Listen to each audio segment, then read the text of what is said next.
Friends, അപ്പം നിങ്ങൾ വിചാരിക്കുന്നത് ഈ വീഡിയോയുടെ മുമ്പ് തന്നെ ക്വസ്റ്റ്യൻ പേപ്പർ മാറിപ്പോയി എക്സാം പേപ്പർ കൊണ്ടുവച്ചിരിക്കണമെന്ന്. ഇതിൻ്റെ ബാക്കിലൊരു കഥ ഉണ്ട്, ഞാൻ ഇപ്പോൾ പറഞ്ഞുതരാം. അപ്പം കഥ കേൾക്കുന്നതിൻ്റെ മുമ്പ് ഈ വീഡിയോ ലൈക്ക് ചെയ്തിരിക്കണം, ഷെയർ ചെയ്തിരിക്കണം, സബ്സ്ക്രൈബ് ചെയ്തിരിക്കണം, കമൻറ്റ് ചെയ്തിരിക്കണം, നോക്കിയിട്ട് വേണേൽ കഥ കേൾക്കാൻ വരാൻ.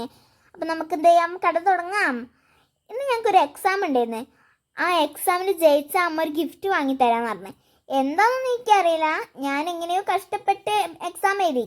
ഒന്നും അറിയില്ലായിരുന്നു. ഞാൻ തട്ടിക്കൂട്ടി എഴുതിയപ്പോഴാണ് ടീച്ചർ പേപ്പർ തന്നപ്പോൾ ഞാൻ ഞെട്ടിപ്പോയി. 15ൽ 15 മാർക്ക് കിട്ടി. അപ്പം അമ്മ എന്ത് ചെയ്തു, ഒരു ഗിഫ്റ്റ് വാങ്ങി തന്നു. അപ്പോൾ ഞാനതിപ്പോൾ അൺബോക്സ് ചെയ്തുകൊണ്ടിരിക്കുകയാണ്. ഇതിൻ്റെ ഉള്ളിൽ എന്താണെന്ന് നമുക്കറിയില്ല, നമ്മളിപ്പോൾ പൊളിച്ചുകൊണ്ടിരിക്കുകയാണേ. നല്ല ഒരു വീർത്തൊരു പൊതിയാണ്, നല്ല ഉണ്ട പൊതിയാണ്. വലിച്ച് കീറുക, കത്രീനൊക്കെ ഒഴിവാക്കിയത്. ഒരു റെഡ് കളർ അതിൻ്റെ ഉള്ളിൽ കണ്ടു. അത് എന്താണെന്ന് നമുക്കറിയില്ല, നമുക്കത് ഫുള്ളായിട്ട് പൊടിച്ചോക്കെ. അപ്പോൾ ദേ ഫ്രണ്ട്സ്, ഞാൻ ഇത്രയും പൊളിച്ചെത്തിയിട്ടുണ്ടേ. ഞങ്ങളുടെ വലിച്ച് കീറന്നെ.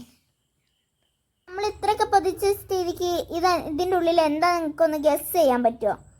ഗസ് ചെയ്താൽ കമൻറ്റ് ചെയ്യണേ. അപ്പം ഇതാണ് കഴിച്ച ഒരു പാവക്കുട്ടിയാണ് അതിൻ്റെ ഉള്ളിലുണ്ടായിരുന്നത്.